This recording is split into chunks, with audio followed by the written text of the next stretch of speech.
भाईजान ये ऐसी केयर होती है जो बूढ़े लोगों की जाती है। आजकल के ज़माने में जब माँ बाप बूढ़े हो जाते हैं तो अपने जवान बच्चे जो होते हैं उनको ओल्ड एज होम में छोड़ देते हैं, उनको भाईजान बाहर निकाल देते हैं घरों से, जो कि एक बहुत ही सुनने में एक चीज़ तकलीफ़ देती है कि इस तरह होता है। तो फिजियोथेरेपी में एक इस तरह की फील्ड है जिसे हम जीरियाट्रिक केयर कहते हैं। जब इंसान 60 प्लस 50 प्लस हो जाता है तो इंसान जब उम्र उसकी बढ़ती है तो उसका सिर्फ उम्र ही नहीं बढ़ती बल्कि उसका गिरने का रिस्क भी बढ़ जाता है। उसकी जो बोन्स हैं उसमें ऑस्टियोप्रोसिस शुरू हो जाता है, फ्रैक्चर्स के चांस शुरू हो जाते हैं। तो आज की वीडियो में मैं आप लोगों को बताऊंगा कि बूढ़े लोगों की केयर किस तरह की जाए घर रह के ही, कि वो काम क्या करें कि वो चलने के काबिल रहें, उनको स्टिक की ज़रूरत ना पड़े, वो चलते फिरते रहें, अपने आप को ठीक रखें, वॉशरूम से खुद जा आ सकें। तो आज की वीडियो में आप लोग जानेंगे। चलिए शुरू करते हैं। इधर आप लोगों को दिखाता हूँ, देखें आप लोग, ये देखिए जितना भी लाल वाला है ये मसल है। अब ये जो मसल है ये हमारी बोन्स को सपोर्ट करते हैं, और अगर ये वीक हों, अगर हमारी बॉडी के मसल्स वीक हों तो फिर हमारी बॉडी में हड्डियों के फ्रैक्चर होने का मसला हो जाता है। और इन पाकिस्तान में 30 साल के बाद भाईजान इंसान का 1% टेस्टोस्टेरोन डाउन होता है। उससे ये होता है कि भाईजान इंसान का मसल लॉस होता है। आप जैसा कि ये देखें, ये पूरी बॉडी है, ये मसल्स चेक करें, लाल लाल मसल है, फेस पे भी हैं, ये इधर भी हैं, ऑर्बिकुलस ऑक्यूली भी है, फ्रंटालस है, मतलब हमारी आंखों के अंदर भी मसल्स हैं, नेक पे मसल्स हैं, बैक पे मसल्स हैं, लेग पे मसल हैं, हर जगह पे मसल है। 480 कोई 430 इतने कुछ मसल्स है बॉडी में, आप जैसा कि स्क्रीन पे देख सकते हैं।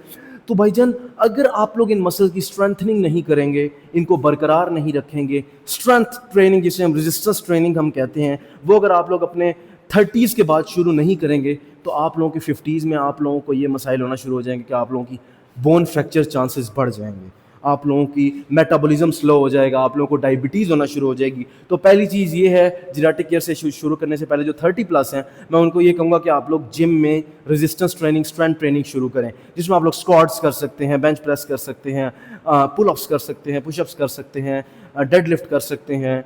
तो ये चीज़ें आप लोग शुरू करें। अच्छा चलिए अब शुरू करते हैं कि जीरियाट्रिक केयर में क्या क्या चीज़ें होना शुरू हो जाती हैं। अच्छा, जब हमारी एज मतलब बढ़ती है तो उसमें क्या होता है भाईजान, हमारा मसल मैस कम होना शुरू हो जाता है, हड्डियां कमज़ोर होना शुरू हो जाती हैं, जॉइंट स्टिफनेस बढ़ जाती है, बैलेंस और कोऑर्डिनेशन में कमी हो जाती है हमारी बॉडी में। मतलब बैलेंस हमारे ग्लूटियस वगैरह, ग्लूटियस में मैक्सिमस मिनिमस, हमारे जो पूरी बोन अलाइनमेंट है, क्यू एंगल है, वो हमारी जो मसल्स, हमारी अटैचमेंट है, वो हमारे मसल जब वीक होते हैं तो बैलेंस नहीं होता, बंदा फिर यूँ टेढ़ा होकर चलता है। ये बड़ा मतलब होता है। वॉकिंग स्पीड में स्लो बंदा हो जाता है जब बंदा बूढ़ा होता है। उसके बाद भाईजान ये होता है कि गिरने का रिस्क बढ़ जाता है, गिरता है जब बंदा बहुत ज़्यादा, गिरने फिरने का रिस्क बढ़ जाता है, जिसकी वजह से भाईजान आपको हिप फ्रैक्चर हो जाते हैं, नी फ्रैक्चर हो जाते हैं, आप लोगों की मतलब रिब्स फ्रैक्चर हो जाती हैं। तो हमारा फिजियोथेरेपी में गोल क्या होना चाहिए जीरियाट्रिक बूढ़े लोगों के लिए? सबसे पहले हमने मोबिलिटी इंप्रूव करनी है, उनकी स्ट्रेंथ को मेंटेन करना है, बैलेंस बेटर करना है, और भाई क्या करना है, उनको गिरने का उनका चांस कम करना है, इंडिपेंडेंस उनको रखना है, इनको इंडिपेंडेंट करना है कि वॉशरूम खुद जा सके, खाना खुद खा सकें, सारा कुछ खुद कर सके, उनका पेन कंट्रोल करना है। ठीक है, आप लोगों ने क्या करना है, रोजाना वॉक करवानी है। अगर आपके माँ बाप बूढ़े हैं, 60 प्लस है, तो उनको रोजाना वॉक करवानी है 20 से 30 मिनट।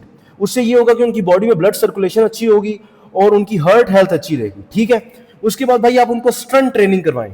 स्ट्रेंथ ट्रेनिंग में उनमें आप लोगों ने क्या करना है, ये देखिए मैं बैठा हूं ना, पहली चीज ये है कि आप लोगों ने चेयर सिट टू स्टैंड करना है, ये बिठाना है उनको, ये उठाना है। ठीक है, ये बिठाना है, उठाना है। ठीक है, इससे क्या हो रहा है, मेरे लेग्स पे प्रेशर पड़ रहा है, स्ट्रेंथ ट्रेनिंग हो रही है। ये मतलब मैं वो आपको स्ट्रेंथ ट्रेनिंग बता रहा हूं जो कि बूढ़े लोग कर सकते हैं। अब बूढ़ा बंदा यंग की तरह इतना वेट तो नहीं उठा सकता। जिम जाते हैं तो ठीक है, वहाँ हल्के हल्के स्क्वाट कर ले, बॉडी वेट स्क्वाट कर सकते हैं ये वाले, बहुत ज़्यादा नीचे ना बैठे। ठीक है, ज़मीन पे बैठना अवॉइड करें। ठीक है, उसके बाद आप लोग मिनी स्क्वाट्स कर सकते हैं। ये देखें, मिनी स्क्वाट ये होते हैं मिड रेंज में, ये 1 2 3। फिर उसके बाद स्टेप अप्स कर सकते हैं। यहाँ कोई जगह नहीं है। स्टेप अप ये होता है कि आप लोगों ने किसी सीढ़ी पे एक पैर रखना है, फिर नीचे आना है, फिर ऊपर, फिर नीचे। ये स्ट्रेंथ ट्रेनिंग आप लोग करा सकते हैं। उनके बाद भाईजान आप लोग खड़े होके उनको ये करवा सकते हैं, 1 2 3 4। किसी चीज़ को पकड़ लें, वॉकर को पकड़ लें, उनसे उनकी हिप का जो हेड ऑफ फीमर है वो बेहतर रहेगी। और अगर उनका कोई हिप सर्जरी हुई है तो उसमें भी आफ्टर 4 to 5 वीक्स ही हम ट्रेनिंग स्टार्ट कराते हैं। ठीक है, स्ट्रेंथ ट्रेनिंग ऐड करवाएं। तीसरी चीज़ बैलेंस ट्रेनिंग करवाएं उनको। सिंगल लेग स्पोर्ट स्टैंडिंग, एक बैलेंस ट्रेनिंग में ये होता है एक पैर पे खड़ा होना, उन्होंने अपने आप को बैलेंस करना है, ठीक है। फिर दूसरे पैर पे single leg training, balance training इसे हम कहते हैं, ठीक है। वेट शिफ्ट ट्रेनिंग आप लोगों ने करानी है, ठीक है। तो आप लोगों ने उनको चलाना है हाथ से, ठीक है। एक रेजिस्टेंस बैंड लेके उन्होंने साइड वेज वॉक करानी है, उनको ग्लूटियस मीडियस स्ट्रॉन्ग रहेगा इस तरह। उनकी एंकल की स्टेबिलिटी रखनी है आप लोगों ने। एंकल के लिए आप लोग फ्लैट फीट कोशिश करें कि उनको ना हो, और उनको वॉक कराएं, बैलेंस ट्रेनिंग कराएं। आप जैसे कि स्क्रीन पे एक्सरसाइजेस देख सकते हैं, ये आप लोगों ने करानी है, ठीक है। उसके बाद फ्लेक्सिबिलिटी एक्सरसाइजेस करा सकते हैं आप लोग, नेक शोल्डर हिप की करा सकते हैं। फ्लेक्सिबिलिटी एक्सरसाइज में जैसा कि आप देख सकते हैं, आप लोग उनको ये वाली एक्सरसाइज करा सकते हैं, ठीक है। और उनको आप लोग खड़े होके मतलब ये वाली करा सकते हैं। मतलब जितनी भी फ्लेक्सिबिलिटी एक्सरसाइज हैं जैसा कि आप लोग स्क्रीन पे देख सकते हैं, ये आप लोगों ने करानी है। ब्रीथिंग एक्सरसाइजें करानी है, डीप ब्रीथिंग एक्सरसाइजें करानी है, डायफ्रैग्मेटिक ब्रीथिंग लंग कैपेसिटी के लिए करानी है। अब ये देखें, अब ये पर्स्ड लिप ब्रीथिंग एक होती है जिसमें हमने इस तरह सांस लेना है, मतलब नाक से सांस लेना और पर्स्ड लिप इस तरह करना है, इस तरह सांस मतलब निकालना है। इससे उनकी लंग की कैपेसिटी इंप्रूव होगी। डीप ब्रीथिंग एक्सरसाइजें आप करा सकते हैं। होम सेफ्टी के लिए क्या करना है भाईजान, आप लोगों ने कोशिश ये करना है कि बाथरूम ग्रैब बार्स रखने हैं। मतलब बाथरूम में जब वो कहीं टॉयलेट में बैठे, कोशिश करें इंग्लिश टॉयलेट यूज़ करें, कि नीचे जब ज़मीन पे वो बैठने वाला पाकिस्तानी टॉयलेट यूज़ करते हैं या इंडियन टॉयलेट यूज़ करते हैं, उसमें ये होता है कि जब ज़मीन से उठते हैं उनको घुटनों में पेन होता है। तो आप लोगों ने ज़मीन पे बैठने वाली चीज़ें अवॉइड करानी है, ठीक है। पहली चीज़ ये करनी है। दूसरा, नॉन स्लिप मैट्स यूज़ करने हैं ताकि वो स्लिप ना हो, ठीक है। प्रॉपर लाइटनिंग होनी चाहिए पूरे घर में, कि आप लोगों का मतलब मसाइल ना हो लाइटिंग, मतलब अगर लाइट ना हो तो माँ बाप गिर सकते हैं। कंफर्टेबल फुटवेयर होना चाहिए उनका, जो भाईजान आप लोगों ने अगर उनके वो लिए हैं, शूज़ लिए हैं, तो वो कंफर्टेबल होने चाहिए, मेडिकेटेड हो। और उसके बाद भाईजान हाइड्रेशन और न्यूट्रिशन का आप लोगों ने उनका ध्यान रखना है, ठीक है। प्रोटीन, कैल्शियम, विटामिन डी, पानी की मुनासिब मिकदार बहुत ज़रूरी है भाईजान। तो ये सारी चीज़ आप लोगों ने करनी है। बेड रेस्ट मत करवाएं, बहुत ज़्यादा बेड रेस्ट ना करवाएं, ठीक है। बेड रेस्ट से ये होता है कि मसल्स कमज़ोर होना शुरू हो जाते हैं। जब एक बंदा जो है वो कोई एक्सरसाइज नहीं कर रहा, बेड पे पड़ा रहा है, तो उसके मसल की एट्रोफी शुरू हो जाती है, मसल लॉस होना शुरू हो जाता है।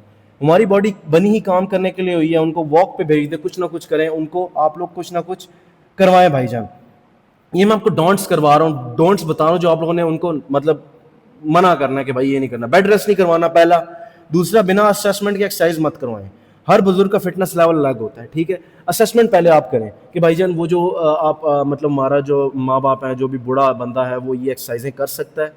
मतलब भाग सब जॉगिंग जो है वो, मतलब अगर उनके घुटनों में ऑस्टियोआर्थराइटिस है तो आप लोग उसे जॉगिंग या वॉकिंग मतलब नहीं कहेंगे, उसको रिकमेंड नहीं करेंगे, आप लोग रिकमेंड बाइक उसे रिकमेंड करेंगे, ठीक है। तो आप लोगों ने उसकी असेसमेंट पहले करनी है। पेन को इग्नोर ना करें भाईजान। अब हर एज में हर पेन जो है वो, कुछ रेडिएटिंग पेन होते हैं, कुछ भाईजान हमारे रेफर्ड पेन होते हैं, तो पेन की भी टाइप्स हैं। तो एक बार किसी डॉक्टर को हमेशा चेक करवाएं। जल्दी जल्दी चलने पर फोकस मत करें, ज़्यादा ज़्यादा चलने पर फोकस आप लोग ना करें कि भाईजान वो जल्दी जल्दी चलेंगे। अगर एक कोई बंदा है, हम आपके माँ बाप हैं, पेशेंट है, तो वो कह रहा है कि भाई मैंने जल्दी जल्दी चलना है पहले दिन ही, तो भाई गिरने का खतरा है। आराम आराम से उसको पहले सिट स्टैंड कराएं, फिर मतलब आप लोगों ने उसको चलाना है। वॉकर या स्टिक को मजाक मत बनाएं, ठीक है। ये इंडिपेंडेंस को सपोर्ट करती है। अगर अगर वो इंसान इस तरह है कि उसको नी सर्जरी हुई है, टीके आ रहा है, THR है, टोटल हिप रिप्लेसमेंट है, टोटल नी रिप्लेसमेंट है, तो वॉकर और नी वॉकर को और स्टिक जो है उसको इंडिपेंडेंट कर देती है, तो उसको उस पर चलाने की कोशिश करें। जीरियाटिक केयर में मैंने आप लोगों को यही चीज़ें बताई हैं, लेकिन हर बूढ़े बंदे का ट्रीटमेंट डिफरेंट होता है। और जो मैंने ऊपर आप लोगों को बताया है वो ये है कि हर बूढ़े इंसान को बेहतर रखेंगी। जो मैंने आपको डूज़ एंड डोंट्स बताए हैं, तो वो आप लोग करें, अपने माँ बाप का ख्याल रखें, क्योंकि बुढ़ापे में ये है कि अगर आप लोग अपने माँ बाप की खिदमत करेंगे तो आप लोग जन्नत पा सकते हैं। अगर आप लोग को वीडियो पसंद आए, आप लोग सब्सक्राइब करें इसी तरह की वीडियोज़ के लिए, और वीडियो को लाइक भी करें और शेयर भी करें। अल्लाह हाफ़िज़।